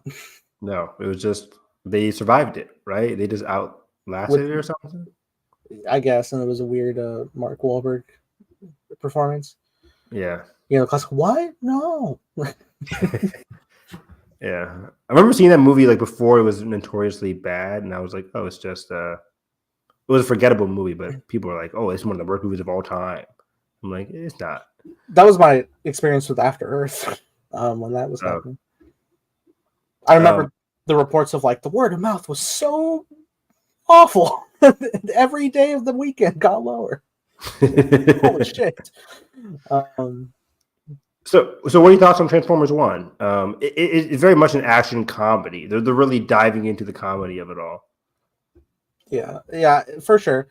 I like Lion King and Scar Mufasa, I would like to see the progression of the fallout between Optimus and Megatron. Me too, but I don't know if this movie's gonna take that seriously enough for it to be, worthwhile. But yeah, I mean, I like some of the comedy. Animation's easily the best part of the movie. But I just thought, I mean, I'm not looking for a super dark and serious tone. I was looking at something along the tone of like a Bumblebee, or the recent Transformers, where it's just like it's like a fun movie. But this seems very kid focused. And again, I still feel like the voice actors are just overpowering the roles. Besides that one weird Chris Hemsworth part where he just sounded like Optimus, I'm like, where did that come from? I don't remember that. Yeah, the whole time he's like, "Oh, guys, we got to go," and he's like, "Roll out." And then he has one. I'm like, whoa, who's this guy? Yeah, Ultramart Empire. It's so great to see him as well. God damn, he's so good. Yeah, that voice is iconic. Him and Clancy Brown in that show are so good. Now, God damn it, what if we had Clancy Brown as Megatron? Oh, that'd been great. So yeah, so that's coming out. When is that? August or something like that. Let's see. Yeah, September 13th. I'll see it in theaters. I'll see it opening weekend, but I'm just kind of skeptical on it more so than I was before the trailer. Yeah, it's like again, like I don't dislike any of the actors, but hearing them talk, I'm like, it's them. Yeah. It was weird because there would be bits where like I hear like the electronic tone in like the bass of their voice, but it's like somebody set it to like the lowest possible setting. Yeah, turn it up. Also, there is some Sonic the Hedgehog 3 trailer, which I think is going to be the biggest movie of the Christmas season. It's coming out around the same time as Mufasa, but I think Sonic's going to outperform Mufasa, just my opinion. So some of the footage shows here, like in the trailer, they had Jim Carrey's Dr. Robotnik in a lab fighting Sonic. But the most important stuff was, let me get to the shadow stuff. I am continuously surprised they got Jim for a full trilogy of something. I know, right? Like we thought he was out, but they brought him back in. He did it. Um, The man is Pacino, everybody. the footage cuts to Robotnik and an entire gang of henchmen, all armored up, waking up Shadow the Hedgehog in a cryo tube. Which, if you saw the end of Sonic 2, this is where it leaves off. Shadow Sonic opens. the Hedgehog. What? I always call it Sonic 2 the Hedgehog. Sonic 2. That's how I read it. Shadow opens his eyes, are bursting with red electric energy. We cut to Sonic, Tails, and Knuckles facing off against Shadow in the middle of a huge city street at night. Shadow is noticeably dead silent, as it's not revealed who the voice actor is yet. But we do know, post CinemaCon, that Chris Hemsworth is in fact playing Shadow. God damn it, no! He can't keep getting away. Kidding. They fucking got Keanu fucking Reeves to voice Shadow. What the hell? This is insane. Now that's nice. This is wild. There are so many rumors going months back that it was going to be Hayden Christensen. So I was just waiting for it to be confirmed. But it looks like it didn't end up being the case. But Keanu as Shadow is just fantastic casting. Just amazing. And it led to more memes. I'm like, is he going to carry a gun? Because he notoriously like carries a gun in the video games at times. But you know, I doubt it. I'm going to need some shoes.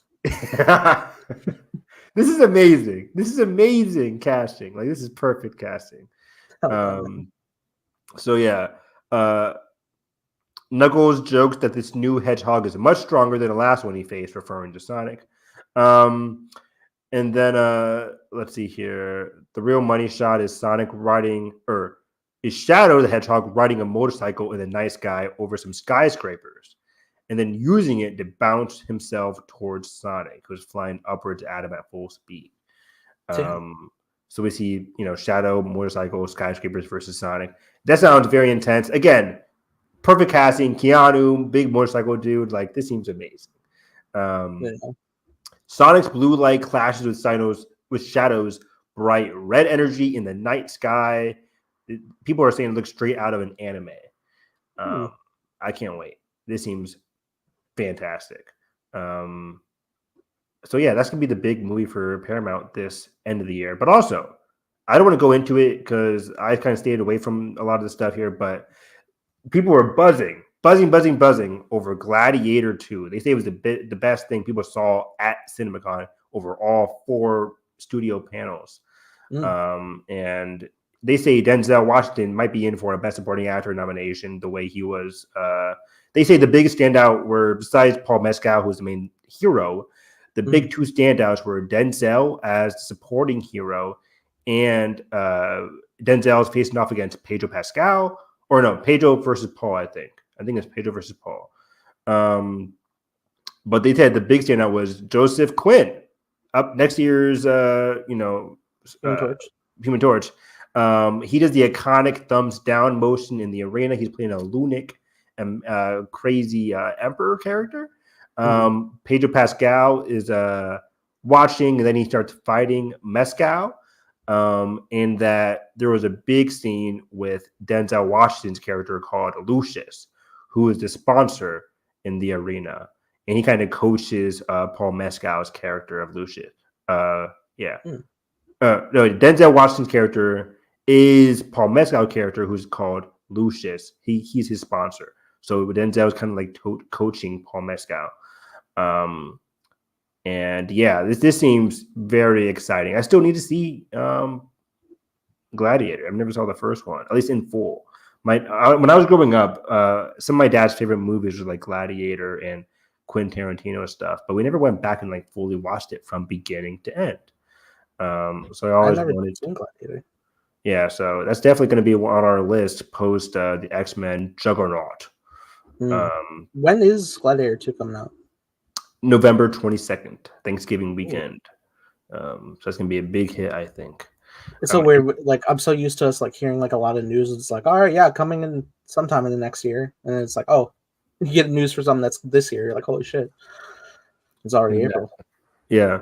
So that's gonna be very exciting. they have moving on to Universal. Universal didn't have too much stuff going on, but they had Five Nights at Freddy's sequel confirmed becoming fall 2025. They did show some extra footage of Twisters, but I'm skipping that because I want to see it in theaters, obviously. I want to skip over Despicable Me 4, even though I know that's your favorite movie of the year. So don't fucking. I don't even want to. What? Don't even fucking test me. They ruin your childhood, Nathan. You're gonna make me break out my fucking voice acting voice. The Wild Robot got some footage, but again, I want to skip that because that looks fantastic, and I kind of want to stay away from that. Coming out the same weekend now, I think, of Transformers 1. Am I incorrect there? So, the hell? Transformers 1. Let me see. Transformers 1 is now coming out. Yeah, September 20th, along same date as Wild Robot. That has to change. Dicks. That has to change. Which, granted, I think Transformers 1 is going to make more money, granted, because it's a IP. It's Transformers. But Wild Robot just looks way more interesting to me. And I just can't wait to see that. Again, directed by Chris Sanders from Toy Story. No, sorry. Josh Cooley, who's doing Transformers, has worked on the Toy Story movies. Chris Sanders, I don't know what he has done. Chris Sanders. Wasn't somebody from Toy Story 4? No, that was the Transformers 1 guy. So Josh Cooley is going from Transformers 4 to Toy Story 4, Transformers, and then he'll be doing Toy Story 5 as well in 2026. Okay. Chris Sanders, the Wild Robot director, has worked on Lilo and Stitch, Lilo and Stitch the movie, Lilo and Stitch 2, a lot of Lilo and Stitch. All right. And then the Croods movie. I think that was good. Croods. So he is very big and very famous. So Wild Robot just looks great. Lee Winnell's A Wolfman was shown. This did get delayed to January 17th next year, 2025. So what's coming out? Damn it, Evan. I know. I can't have shit in this house. But of course, it says Christopher Abbott's playing a troubled father who's trying to protect his young daughter in a remote cabin in the woods. Ozark's Julia Garner, who I love, seems to be playing the mother role, as no other characters are shown besides these three characters: Julia Garner, Christopher Abbott, and the young girl who is not listed. So then they get they say there is some kind of large dog which eventually bites Christopher Abbott's character. And then he said they transform out of frame. So nobody saw the full monster, but they say he transforms out of frame. Julia Garner grabs the daughter in fear and they run away, and that's where the footage ends. So just a little small tease. All they saw was shadows. That seems very exciting. They also screened, Universal ended it with a big celebration of Wicked coming out later this year. If you see the musical, they say it's pretty much what the musical was, the first act at least. Defying Gravity was a big play at CinemaCon, and people are already saying, Oscar nomination for what's it called? Not Ariana, the other one. What's her name? Cynthia Erivo, who was nominated in the past, I think. Moving on to Lionsgate, real quick, of interest to us, Now You See Me 3 was shown. Just a new cast, and the new cast is very interesting. They have, look at my bookmarks here, Ariana Greenblatt. How do you say your last name? Greenblatt, yeah. Ariana Greenblatt, yeah. Ariana Greenblatt is joining the crew of a new generation of magicians alongside Dominic Sessa, which is very great. I love the Holdovers. Have you seen the Holdovers? Famously. Yeah. And then Justice Smith. Those three. Me too. The only thing I didn't like him in was Jurassic World 2. Did you see his latest movie? I See the TV Glow. No, the Magical Society. Hell no. One. No, you weren't intrigued. It looked horrendously bad, like horrendously bad. Like Was it didn't get good reviews. It seemed like one of those like pro-black movies that tries to play on society, like, oh, you can't trust a white guy, but also it didn't was take funny. itself as like, I don't know, like they paid it for joke. I'm like, this might be insensitive. I don't know. It did look weird. It is funny, like the premise of the trailer sets it up that way. I was like, okay, and then it steered into like basic rom com. I was like, Yeah, oh, I didn't know what they were going for. It just we it lose seemed the like plot. it lost me. It didn't seem very interesting. It lost the sale. Is what you mean? It lost the sale. Yeah, I think it bombed either way. Probably $3.99 already.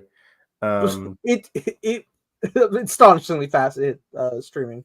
Yeah, I could see why. So yeah, they have a trio of new generation alongside the full returning cast from the first Now You See Me. So Isla Fisher is back because she got replaced in Now You See Me 2. Isla Fisher she wasn't in the second. Did she get pregnant during that time? I'm not sure why. Something happened, but why should that have stopped it? Talk to the studio at that point. She can't do her superhero magician stuff when she's pregnant, I guess. Hold a box like Scarlet in Age of Ultron. Exactly. Good times. So yeah, Jesse Eisenberg, Isla Fisher, Dave Franco, and fucking you're so emotional, Woody Harrelson. Woody Harrelson are all returning. But this makes a lot of sense. It kind of reminds me of what they're doing with the Bad Boys people, where they have like the Bad Boys duo is back, but there's like a new generation of Bad Boys from the last movie. So that's interesting. So the Nice See Me cast was teased, of course. A remake of the Blair Witch Project is being produced by Blumhouse. The Naruto live-action anime was once again teased by Destin Daniel Cretton. I don't want this. For Naruto. Naruto, yeah, I don't want. I mean, I'm happy for Destin. Destin seems like I said this last time. Destin's a very smart, creative talent. I cannot wait to see Shang-Chi 2. But man, a movie about Naruto. What do you do? What arc are you even going to do here? I was like, if you had to like merge two arcs into one, what would you can't do that? You can't merge two arcs. You were forced to. You're held at gunpoint, and you were like, "Shoot me anyway," but they won't. What is so there's no threat. You have to do the first arc. You have to do the first arc. You only have time to do the first arc, which is the Land of Waves arc. It encapsulates everything that is going to be what Naruto is. Naruto facing insurmountable odds, his teammates in Sakura and Sasuke, his sensei in Kakashi. They go into a D-rank mission in Land of Waves to protect this bridge builder, but it quickly turned out to be not a D-rank mission. It's an S-rank mission because the bounty hunter known as Zabuza Momochi is out to kill the bridge builder because he got paid by some pretty big, wealthy people who don't want the bridge to be made. So the mission is to protect the bridge builder, but the big antagonist in Zabuza and Zabuza's apprentice, Haku, try to stop Naruto from completing his mission, and it leads to fantastic, unforgettable, anime iconic moments of all time. It still features some of the most iconic. People bring up the tournament arc of Naruto, which is the second arc, which is why I said it's kind of impossible to meld the first two arcs, because you have a plain old Zabuza bounty hunter arc, and then you have the tournament arc, which is long. So it's impossible to do tournament. Was the tournament arc the one with Gaara and Rock Lee? Rock Lee and Gaara, the most famous fight in anime history. Yeah. Oh yeah, what is the fucking way? It's explosions. Oh fuck. It's amazing. It's amazing. I just think you don't have time to do you don't have time to do like that whole tournament arc. Even though I say that, but like tournament arcs are very appealing to people. Just like in this day and age, we have a whole movie before we get to the tournament. Honestly, yeah. So they could just that's for the second Naruto movie. They're just gonna do the tournament arc. That is something I do pose. Like, how would you feel if they made like a whole new story, starting out, for establishing stuff? I mean, we did talk about that. I think like just do a side story or do like similar to what the Naruto movies do, where they do non-canon movies set within the world. That would be fine. But you still have to get over the hurdle of describing who these characters are to regular people who just aren't Naruto fans. Like, how do you describe who Naruto, Sasuke, and Sakura are? Insert them into a new story without getting over the first main arc of the series. So it's like you kind of have to do an adaptation to describe who the characters are, and then get into an unknown story. But then it would have to be non-canon because it's really messy. I don't know what they do here. But I think this is all happening after Shang-Chi 2. So it's far down the line. I don't want to get my brain fried about it. What else did Lionsgate have? They didn't have much. The Monopoly movie is happening, live action, produced by Margot Robbie and her production company, the same company that did Barbie. I'm ready for capitalism. Me too, baby. They teased The Crow and Borderlands. Those movies seem not that interesting to me. I don't know. I've been seeing the trailer a lot for The Strangers Chapter 1. And I don't know. It just doesn't seem. I don't care about how the strangers became the strangers. I don't care. Yeah, that's weird because granted, I haven't watched any of the Strangers movies, but like, I watched the first one. Isn't the appeal is like it's home invasion by like some random people, and it's just like yes. I remember one part. It's probably a significant part, but it sent chills down my spine. Of just like it was a scenario of just like, why are you doing this? Like, why us? And they were just like, you were home. It's like, oh fuck, oh no, damn. It's one of the most unsettling movies ever. Like usually, I'm fine watching any movie. I can watch any movie and I'd be fine. Guy who couldn't handle Shin Godzilla. I could handle it. You couldn't handle his first form. It was creepy to look at. Anyways, stop it, Nathan. For me, The Strangers is one of the most unsettling movies. I watched it for a film class, and I was like one of the only ones who hated watching it because I was just so uncomfortable. I don't know. Something about home invasions for me just really hits a sour note in my mind. Like the first invasion scene of Us, I was just like so unsettling to me because the idea of people invading a home has always been, I don't know. It just really affects me. It's very plausible. Yeah, maybe that's why it's just very plausible. I'm just like, I kind of turn away. Like I could watch somebody get their head cut off in 6 different ways, but a home invasion just hits me harder. I think it's like an equal contrast is like if I watch like the first John Wick and like the gang breaks into his house, it's like, all right, well, I'm not getting involved with like mob shit, so like I'm not fearful of this happening to me. But like when it's just like a random person's just like gains access and just sneaking around, no real like motive, just they want to prey on you. So, it's terrifying. Yeah. So yeah, other things from Lionsgate, they had Never Let Go, which is a film by Alexandra Aja, who did the Crawl movie with the alligator. I loved the Crawl. It just called Crawl. Produced by Sam Raimi. Yeah. And it stars Halle Berry and her 3 children, and they are in a remote forest. They lock themselves indoors.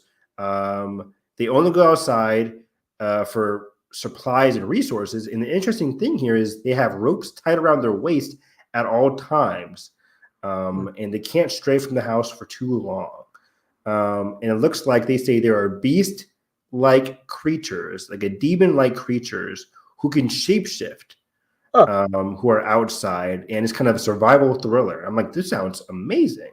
I'm just skimming through it. People are saying it reminds them of Bird Box in A Quiet Place with a very sinister undertone.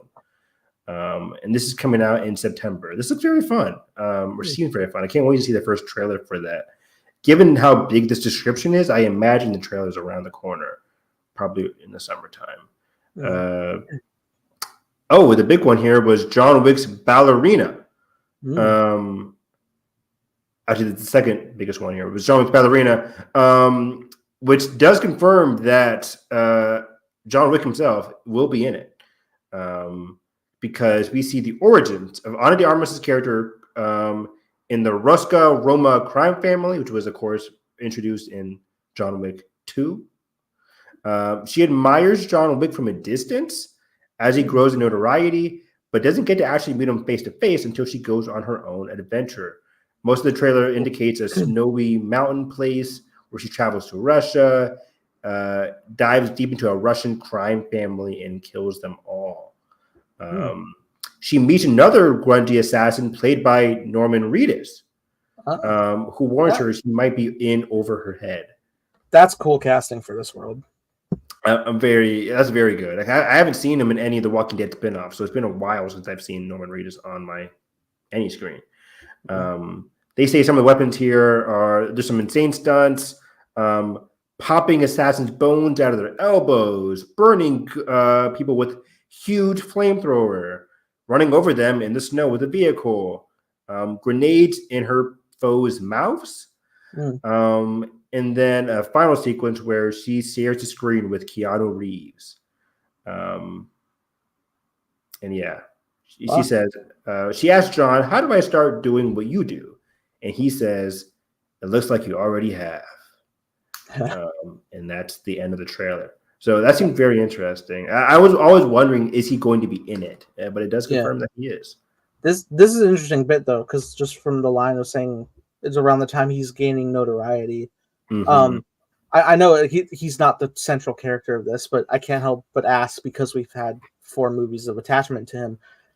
In that time period, what do you think his characterization is? Do you think he'd be a bit more like prideful of his work in that time, or do you think he'd be a bit more humble? Like, who do you think John is at that That's time? a great point. People were so fearful of him, and they still are in this case, but I think there's still a heartfelt backbone to him, even before he meets his wife and kind of turns things around.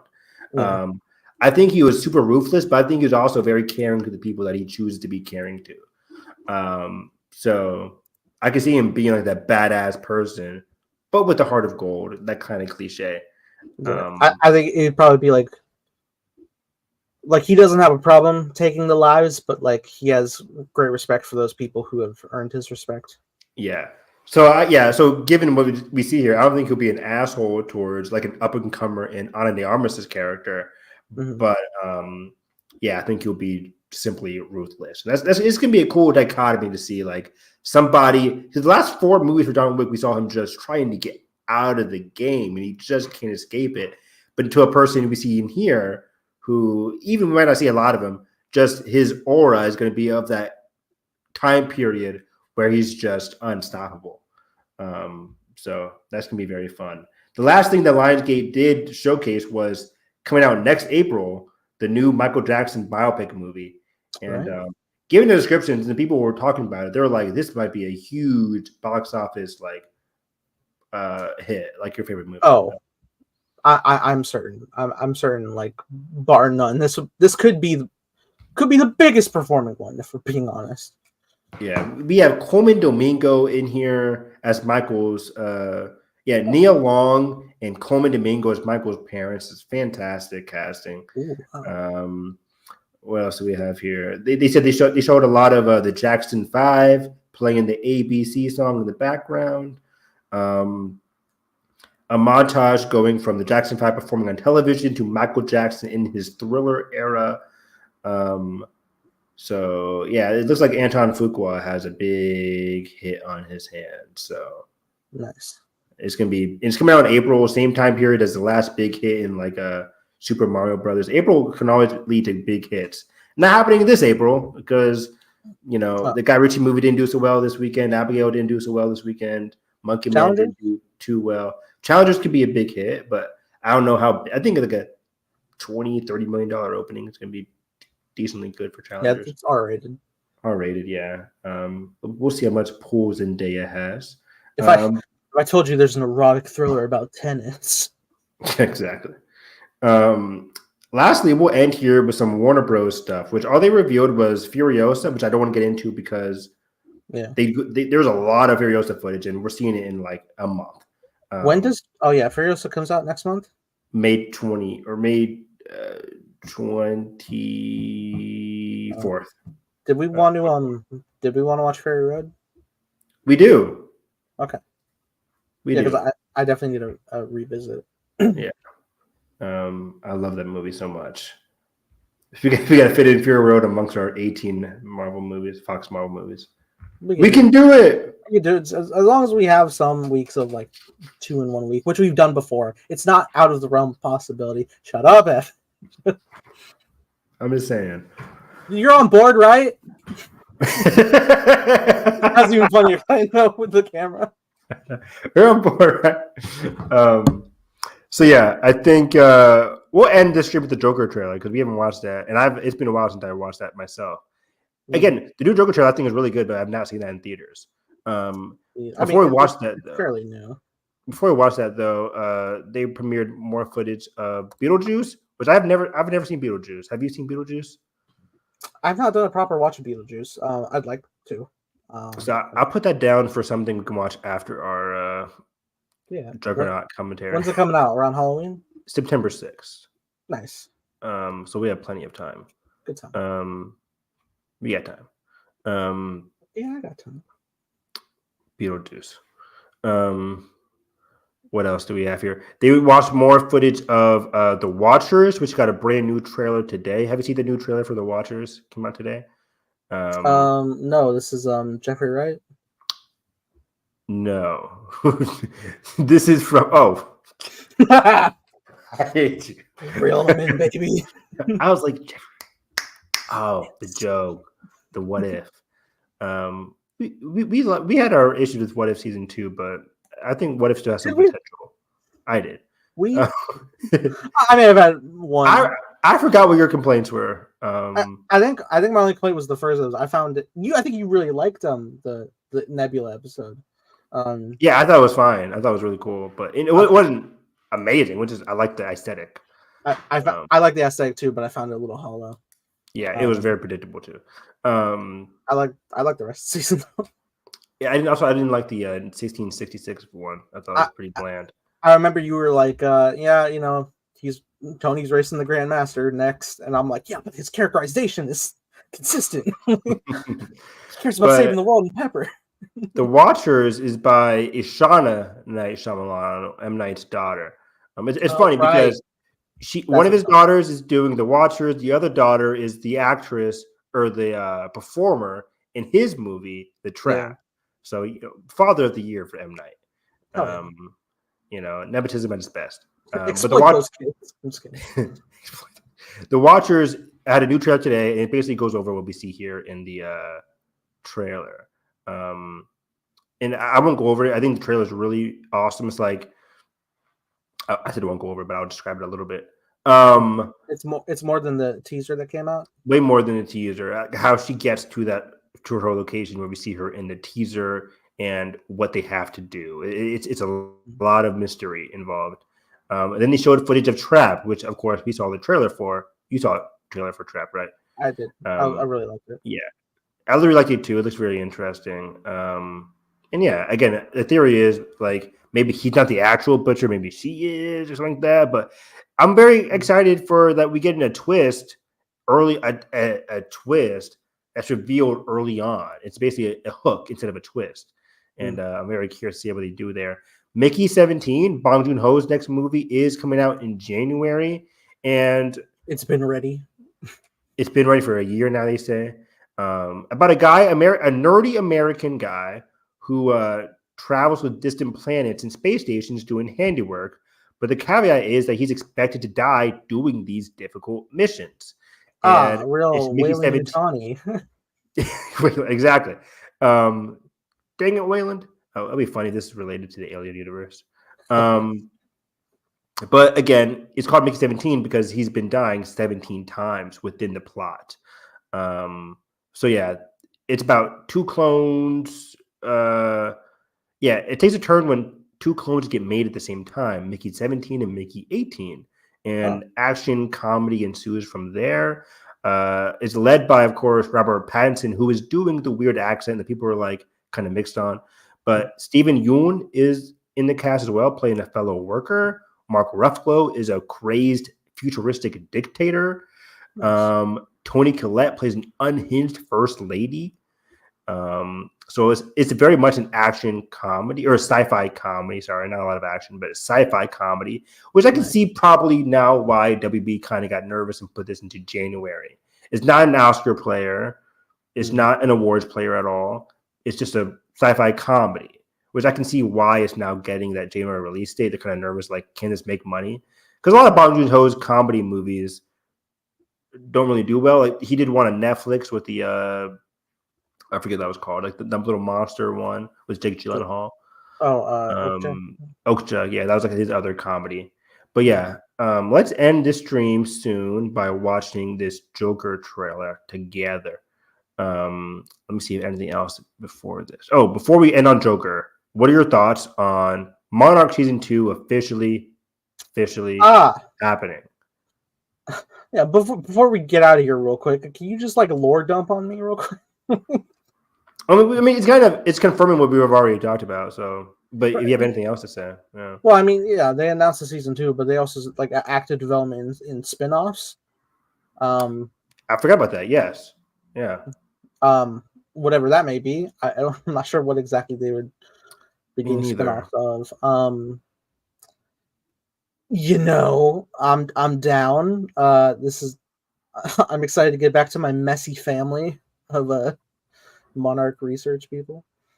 Yeah, I'm excited. You know, season 1 was all about Godzilla and the threat of Godzilla, their fathers chasing after the threat of Godzilla. Love and hate for Godzilla. Exactly. And I think this season, season 1 ended with the tease of Kong. And I think there's a couple of things that I was very excited for season 2 to get into, which was I was so nervous that we weren't going to get it. But a couple of things here. Kong being the main focus of the monsters, instead of the flashbacks diving into Godzilla in the past, in the 1970s, 60s, and then fast forwarding back and forth, given the time travel shenanigans. This time, there's a period of time that we left in the present day. So, you know, the modern season took place in like, I don't know, 2015, 2014, right after the Godzilla attack. Yeah. But during the season finale, we learned that our heroes, Kate, and the other characters, they disappeared for like 4 to 5 years, 2 years. So there's a 2-year gap. And I think the flashbacks this season, instead of going all the way back in the past, getting our past trio and our modern trio, we're going to get our modern trio and the 2 years ago people.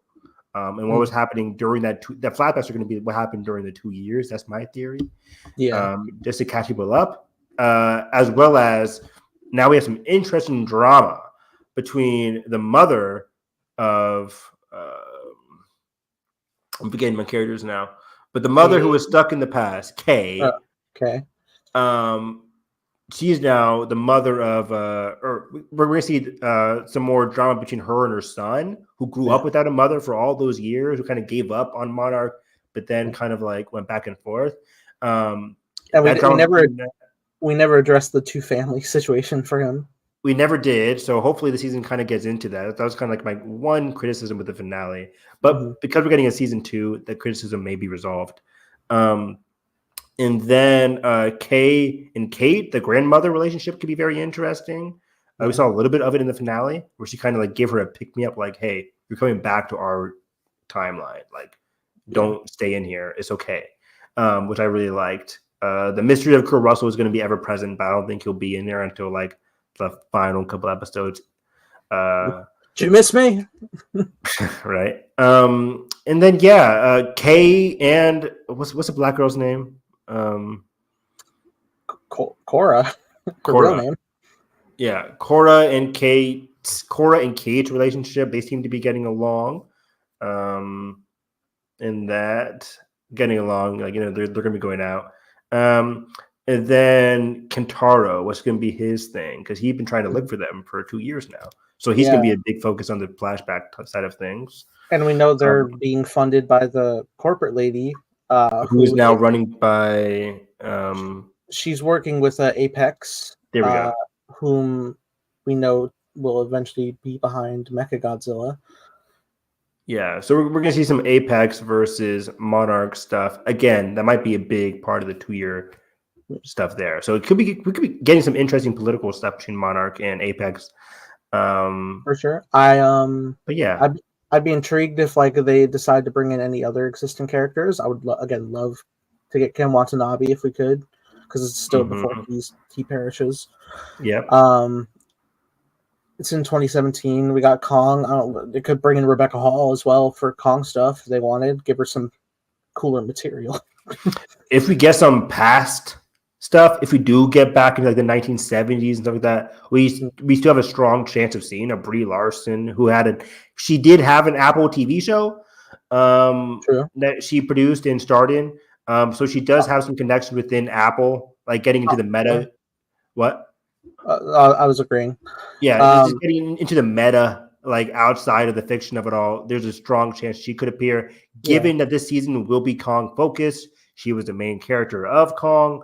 So if they want to dive into that, she can be in there as well. I don't think Tom Hiddleston's too busy either post Loki now. No, not necessarily. Yeah, so he definitely has a chance as well, because those are the two main characters we saw there. So just a small, if they want to do a trailer cameo, like, oh shit, they're in the season, I can see that definitely happening as well. Maybe even I think Corey Hawkins is his name. Corey Hawkins, yeah. But yeah, and in regards to spinoffs, I really don't know what they would do unless they wanted to just like dive into. There's no other main character monsters really, unless they did like a Mothra show, which I'd be down.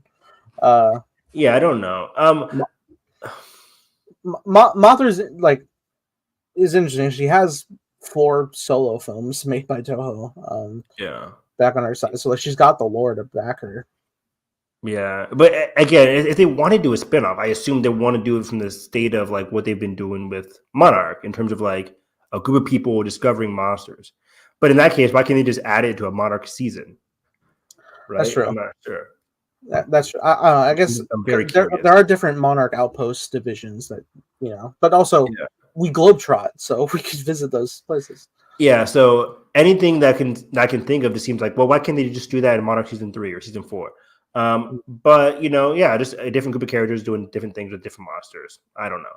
I can't possibly think of other spinoffs. It's different from like the producers of Sonic also said like they were open to more Sonic spinoffs, and that seems very plausible, easily more plausible than like what Monarch is doing, because they can have like a Knuckles show, a Sonic show, a Tails show, a Shadow show, but it's hard to do a more monster show unless you want to just focus on a monster. I'm not sure, but I'm glad that Apple is really focusing on season 2 spinoffs and hopefully season 3 as well if season 2 is a success. Just depends on where things go. I just wonder how much weight the drama can hold of like this. They clearly don't want to make like a big dramatic, like we're building up to Mechagodzilla when we've already seen the full production conclusion of that. True, but we also we've seen everything under the moon with Godzilla and Kong, and that seemed still very cool in the first season as well. So sure, but like they're able to do like thematic ties to like the effects the monster has on these characters and the different like points of view of that. Whereas Mechagodzilla is pretty just like it was a secret project first off, and it's just I don't know. Yeah. So yeah, it just seemed very exciting, and on this podcast, I've been very excited for the possibility of more Monarch, a series that I started off like, is this going to be good? It's kind of messy, but the last half of that season, I think, really grew on me. So it's been very exciting. But yeah, let's end it here. I got to go soon, so let's watch Joker. I think this is going to be the biggest hit of the year. But Deadpool 2, between Deadpool 2 and Joker, I don't think this is going to be as like. I keep saying I don't know if this is gonna be as successful as the first Joker, but like it doesn't have that novelty anymore. But the novelty now is they got Harley, and I think Harley is also a big draw. So we'll see where things go from there.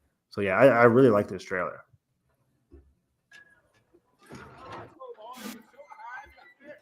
How does he drop weight again this fast? It's insane. Yeah. I mean, I know it's been 5 years. Is this before or after Napoleon? Oh yeah, after I'm pretty sure. Hey, one of the Gleason boys from Banshees was behind him. Oh, whoa. Just this movie just looks very visually. Look at that, the whole umbrella shot. I'm nobody. Yeah, they got the stairs. Great cinematography on these. The lighting is gorgeous. I haven't done anything with my life like you have. I love a good romance, of course. Yeah. And interesting enough, I'll wait until after the trailer. But the musical elements are very important. Very true. Let's get out of here. This looks stunning, dude. This is insane. Wow. I imagine it's the same composer. I hope so. She won an Oscar, the first composer.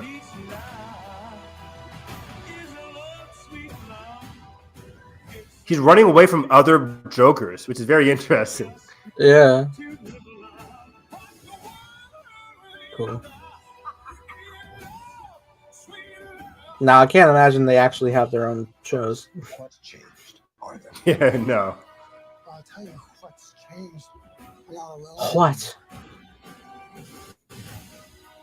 That's what we should be I like the progressive craziness that's happening here. Things are burning up.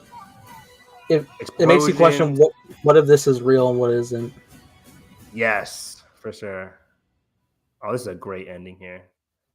It is a phenomenal shot. I want to see the real you. So cool.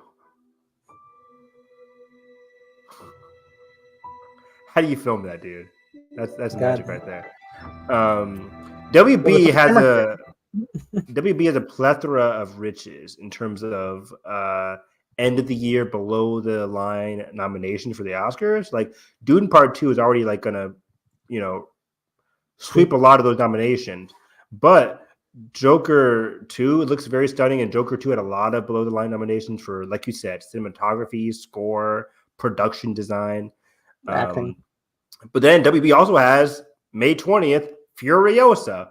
And the last Mad Max movie also swept the nominations for like sound, score, editing, all these things that Dune and Joker got a lot of nominations for as well. So it's going to be very interesting to see what comes out on top. But my spiteful ass in 2016 was like, why didn't Force Awakens get the VFX? Or did it? I think it got the nomination but didn't win. Yeah, as is my existence. Yeah, 2014 was a great win for Ex Machina. That was a huge underdog win. I'm not mad about that. Not me. Nobody was, but people kind of blew that past because, like, how can a small film like Ex Machina win? But it had a lot of love because it was everybody's like favorite movie of the year. Yeah.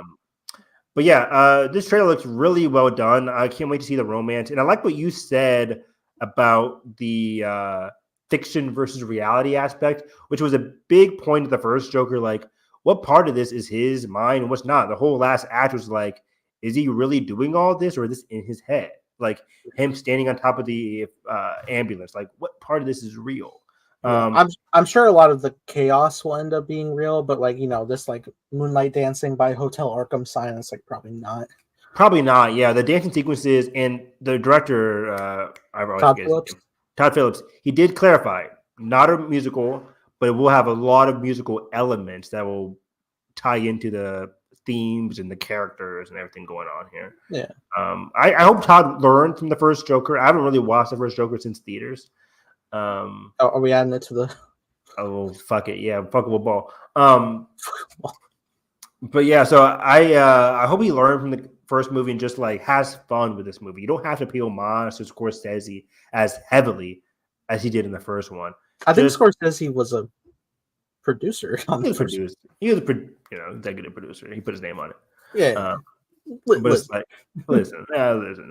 Is JJ doing anything with the recent Mission Impossible movies? No, but his name's on it. I mean, granted, Jordan Peele didn't do anything with Monkey Man, but distribute.